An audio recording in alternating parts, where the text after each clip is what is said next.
अंधेरा छटा। सूरज की किरणें जमीन पर बिखरी, पर सूरज इससे पहले अपनी रोशनी से हरिद्वार में उजाला कर पाता। वेदा उससे पहले ही नहा धोकर गंगा स्नान करने चले गए थे। अपनी पाठ पूजा कर आश्रम के बीच में बने आंगन में बैठे वो चाय पी रहे थे जब आर्यन उबासी लेते हुए उनके पास आया। गुड मॉर्निंग सर, आप तो बड़ी जल्दी उठ गए। मेरी ना नींद ही पूरी नहीं हुई, रात भर में करवट बदलता रहा, बहुत थकान है शरीर में। वेदा ने टेढ़ी आंख से आर्यन को देखा। रात को खाना खाने के तुरंत बाद ही आर्यन घोड़े बेचकर सो गया था, और जब रात को वेदा कमरे में वापस आए थे तो भी आर्यन सोया हुआ था। उसे होश तक नहीं था कि कमरे में कोई आ जा रहा है, और यहाँ पर वो कह रहा था कि उसकी नींद ही पूरी नहीं हुई। चाय की एक चुस्की ले वेदा उसकी ओर देखते और मुस्कुराते हुए कहते, भगवान करे ऐसी आधी नींद सबको मिले। आर्यन हल्का सा मुस्कुराया, तभी दूसरे कमरे से प्रिया भी बाहर आई। उसने लाल रंग की साड़ी पहनी हुई थी और वो भी नहा धोकर फ्रेश हो गई थी। गुड मॉर्निंग सर, मैं जितना भी जल्दी उठूं आपको कभी नहीं हरा सकती, पर हाँ इस आर्यन को हरा सकती हूँ। इसने तो अभी तक ब्रश भी नहीं किया होगा, उसने कहा, जिस पर आर्यन किलसा और बोला, प्रिया तुम्हें नहीं लगता तुम ज्यादा बोल रही हो? अभी तुम ग्रुप में शामिल हुई हो और तुम मेरी इंसल्ट कर रही हो। सीनियर हूं मैं तुम्हारा, समझी? पहले सर आते हैं, फिर मैं और फिर तुम। रिस्पेक्ट करो मेरी, समझी? जिस पर वेदा चाय खत्म कर खड़े होते हैं और कहते हैं, तुम दोनों लड़ना बंद करो और आर्यन जाओ फ्रेश होकर आओ, नाश्ता भी करना, और बहुत ही ज़रूरी बात है जो मैं तुम दोनों को बताना चाहता हूँ। प्लान में काफ़ी चेंजेस आ चुके हैं। रात को काफ़ी कुछ हुआ जो तुम दोनों को जानना बेहद ज़रूरी है। ये सुन प्रिया और आर्यन चौंके। आर्यन सीरियस होता है और तुरंत नहा धोकर फ्रेश होकर नीचे आ जाता है। वो तीनों बाहर जाते हैं। बगल में एक रेस्टोरेंट था, वहाँ पर जाकर उन्होंने छोले पूड़ी ऑर्डर की और बैठ गए। एक वेदा ने उन्हें सारी बात समझाई, स्मिति की पूरी बैक स्टोरी भी बताई जो स्मिति के पिता ने उन्हें बताया था। और ये सब सुनकर आर्यन और प्रिया एकदम से चौंक गए। प्रिया की तो आंखें भर गई। सर, स्मिति के साथ तो बहुत बुरा हुआ। बेचारे को लगता होगा कि उसके पिता छोड़कर चले गए उसे, उनके चरित्र पर दाग लग चुका है। पर बात यहाँ पर कुछ और ही है, और उसके घर वाले और यह निकेत जो उसे बेचना चाहता है। हमें अभी कुछ करना चाहिए, आज शाम को तो वो निकल जाएंगे, फिर हम क्या करेंगे? जिस पर वेदा उसे शांत कराते। उतनी देर में वेटर आ गया था। छोले पूड़ी खाते हुए उन्होंने आगे का सारा प्लान बनाया। सर, आपको याद है एक बार हम जब गांव में थे तब मैंने आपसे पूछा था कि ये जो कुछ भी होता है या पहले से ये कहानी हमारी लिख दी गई है? मुझे बहुत ही कन्फ्यूजन थी, तो आपने मुझे बताया था कि जो कुछ भी होता है वो पहले से लिखा हुआ होता है।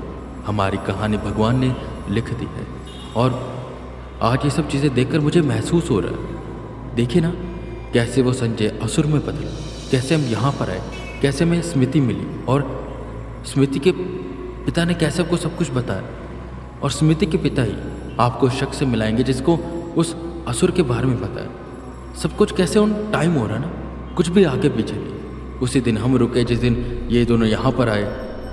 एक दो दिन भी आगे पीछे होता तो आज शायद स्मृति यहाँ पर नहीं होती। इसका तो एक ही मतलब है कि सब कुछ लिखा हुआ है, हम बस कठपुतली ही हैं। जिस पर प्रिया भी बोली, सच है ये, मेरी कहानी भी शायद लिखी हुई थी। खैर, हमें स्मृति के लिए कुछ ना कुछ करना होगा, पर जो प्लान आपने बनाया है उसमें तो पुलिस की मदद चाहिए होगी, और मुझे नहीं लगता कि पुलिस हमारी बातों पर भरोसा करेगी। जिस पर वेदा मुस्कुराए और बोले, एक पुलिस इंस्पेक्टर है जो मेरी बात पर ज़रूर भरोसा करेगा। पहले मैं किसी तरह स्मृति से मिलना होगा और उसे सब कुछ सच सच बताना होगा। हालांकि वो शुरुआत में भरोसा नहीं करेगी इन सब बातों पर आखिर में मान जाएगी। फिर हम इस अनिकेत को ठिकाने लगेंगे, फिर उस असुर के बारे में पता लगाएंगे और फिर स्मिति के पिता को भी न्याय दिलवाएंगे। वो भी काफ़ी ज़रूरी है। दोनों ने हामी भरी और सुबह का नाश्ता खत्म कर वो उठे। आरती का समय हो चुका था। वो आश्रम में पहुंच जाते हैं जहां स्मिति आरती गा रही थी। सर देखिए ना, स्मिति के ऊपर कितने दुखों का पहाड़ है, पर भगवान को उसने कभी भी कोसा नहीं। सच्ची लगन से उनकी आरती गा रही, उनकी भक्ति करती है। और यहाँ किसी को हल्की सी खरोच भी आ जाती ना तो कहता है कि भगवान जैसा कुछ भी नहीं होता। सच तो यह है कि भगवान जब हमें दुख देना शुरू करते हैं तो हमारे सारे दुखों को एक साथ समाप्त कर रहे होते हैं, क्योंकि हमारे जीवन में तो सुख और दुख दोनों बराबर मात्रा में।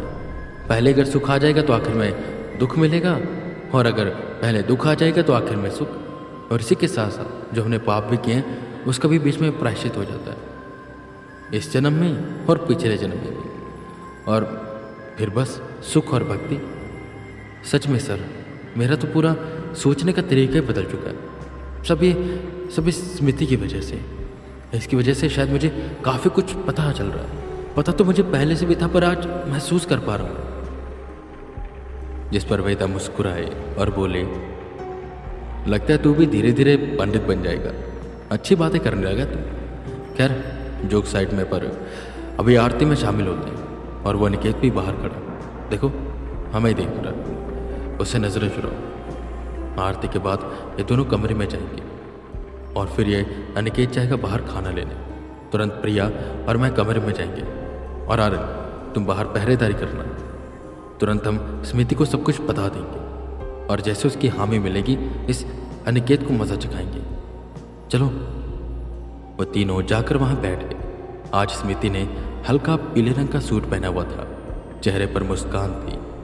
कल जैसे ही स्मिति आज सुंदर लग रही थी। उसकी इनोसेंस, उसके साथ होते हुए अत्याचार वेदा को कहीं ना कहीं उसके लिए बुरा महसूस हो रहा था। एक सॉफ्ट कॉर्नर वेदा के दिल में था स्मिति के लिए।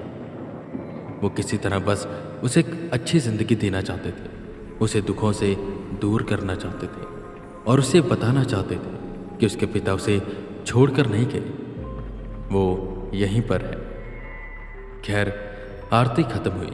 स्मिति ने सबको प्रसाद बांटना शुरू किया, पर इस बार जैसे ही वो वेदा के पास आई, वेदा ने हाथ फैलाया तो उस हथेली में जैसे ही स्मिति ने मूंग दाल का हलवा रखा, साथ ही साथ स्मिति का एक आंसू भी वेदा की हथेली पर आ गिरा। स्मिति ने चेहरा नीचे किया हुआ था, पर उसकी वो सिसकी वेदा सुन पा रहे थे। मुस्कान थी उसके चेहरे पर और वो छुपा रही थी अपने आंसुओं को उस मुस्कान के पीछे।